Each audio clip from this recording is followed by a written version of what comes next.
It's the season to be jolly. Ta na na na na na na.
Controlerul e gata, care arată mult mai complicat acum decât arăta înainte în carcasa lui de aluminiu, dar are tot aceleași mufe. Am adăugat doar un step down pe partea asta, pe care l-am legat la un buton folosind firele de pe cablul de display, care are 3 fire libere, pentru că am folosit doar accelerația care are 3. Așa că butonul o să vină în capătul ăsta așa prins la 2 fire, lângă accelerație sus, și am renunțat la cele 2 LED-uri de 3 volți și la LED-ul din buton. Butonul funcționează și fără lumină, are rolul de a opri bicicleta. Dacă apăs butonul, bicicleta merge, pentru că e legat la firul de lock. Ăsta e firul de cheie, de contact, dar n-am mai pus ca să nu complic, să nu mai adaug chestii pe ghidon. Vreau să fie cât mai simplu posibil, de aia nici nu are viteză. Și step down-ul funcționează pe 24 de volți pentru aceste 2 benzi LED roșu pe care o să le pun pe spate. Foarte puternice și foarte mișto. Așa că nu ne mai rămâne decât să asamblăm toate lucrurile astea în cutie pe care am montat-o pe spate. Am deja 3 cutii pe trotinetă, din care una singură e pentru baterie, cea mai mică.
Gata. Astea sunt luminile, arată foarte mișto. Bine, probabil nu o să rămân acolo pentru că mă gândesc că o să mai vin cu o cutie acolo. Avem aici baterie și controller sau țeapăn, mufa de încărcare, butonul. Și acum hai să-i dăm prima sarcină dacă tot funcționează. Să mergem cu ea până la Lidl, vedem câte chestii putem să cărăm.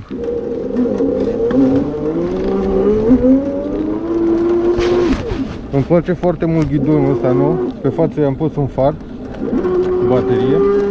Ghidonul ăsta e de oțel, e puțin mai greu, se manevrează mai bine și e și mai lat. Are și puțină curbură la capete, stau cu mâinile mai comod. Deci 20 de lei a meritat pe deplin. Și acum hai să ascultăm puțin motorul ăsta. N-am mai pornit aplicația, dar nu mă mai interesează, am văzut viteza maximă. Vreau da să mă plimb.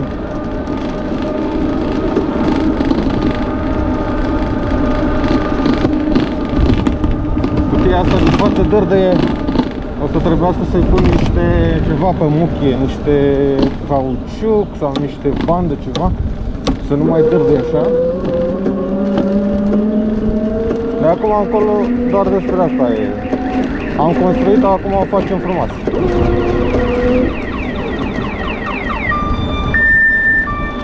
Doamna își fură singură mașina.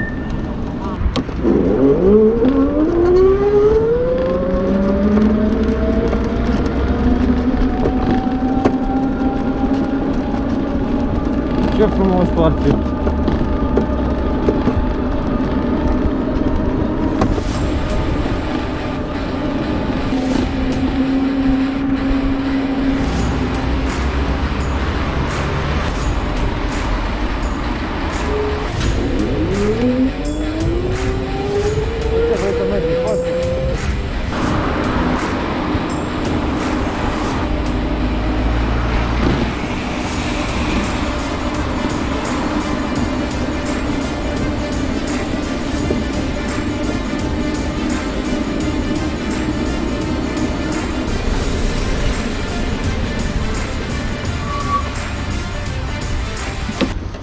Coleg așa deoparte, nu-i problemă.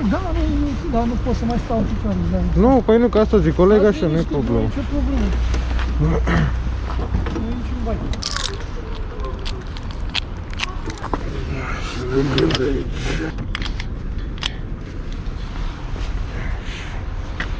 Și au ăsta că poate dispare. Bă, dar căruțe mai mici nu au, mă. Dar nu pot să cumpăr chiar atâta.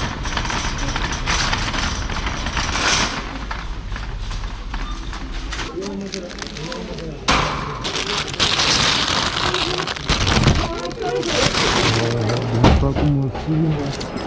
Asta caldă. Hai, rece.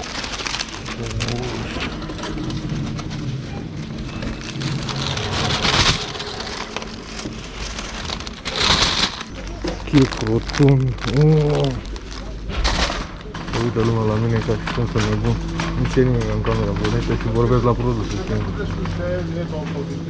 Pușcă! Ce n-am mai văzut nebun? Cineva a ales 3 pere și nu l-a mai luat, să că sunt bune. Decorații de Crăciun. Asta e bună pe bicicletă. 10 metri. Nivelez roțile pe.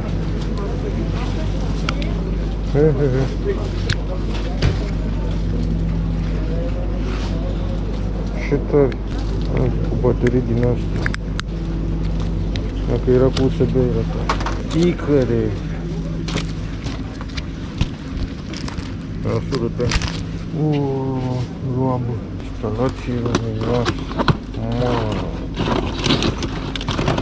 Asta sunt de exterior. Pare rău, dar nu am exterior. Îmi place Lidl-ul de Crăciun. Era mai mișto cu aparată de sudură. Asta e mișto.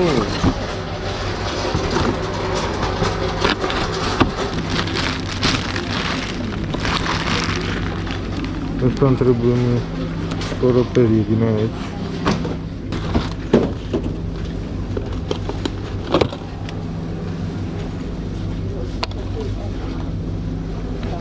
Ăsta e rupt.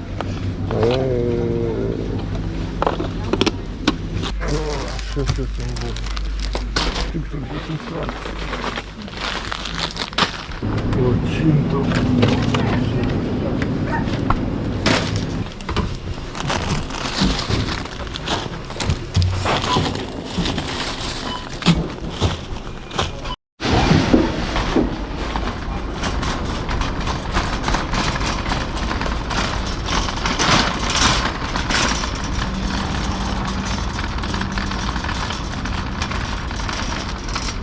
Nu vă deranjează dacă filmați, nu?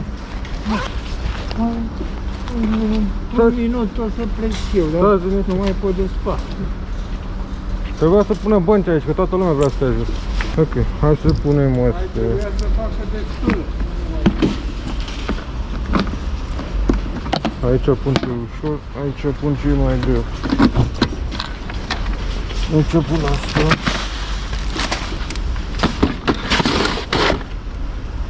Cu astea.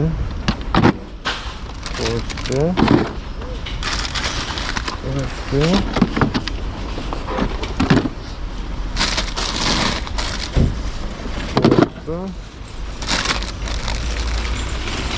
Cu asta.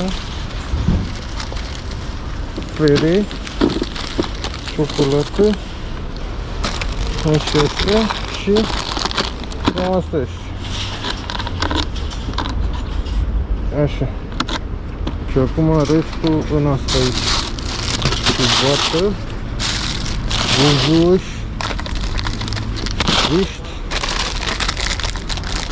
și niște stixuri. Așa, bună, la revedere. Bun.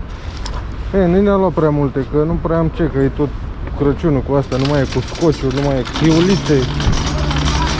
Ce mai la mea de obicei, toată lumea parchează la handicapați aici. Nu handicapați. O, să pornim bicicleta, cred.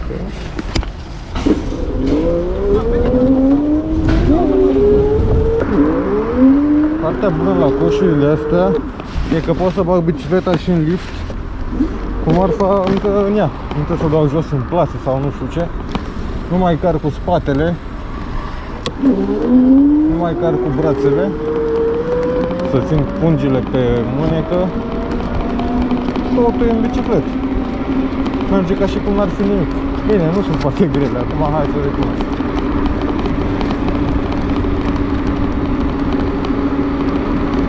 Asta trebuie să stăm așa. Cred că s-a așezat mai bine sucul ăla. S-a auzit un pic. Hai, și aici pot să mai pun o cutie, așa. Am o cutie.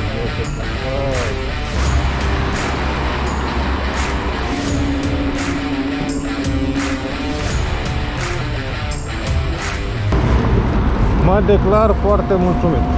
Ce să zic, că de acum încolo, după cum am spus, lucrăm la îmbunătățiri, facem upgrade după ea.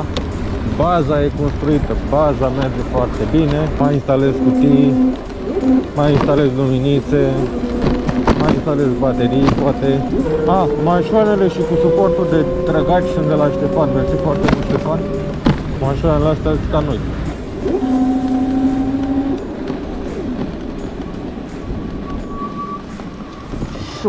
Bună! E destul de grea acum cu toate alea în ea. Merge foarte bine, sunt foarte mândru de ea. Urmează upgrade-uri să o facem să meargă excelent.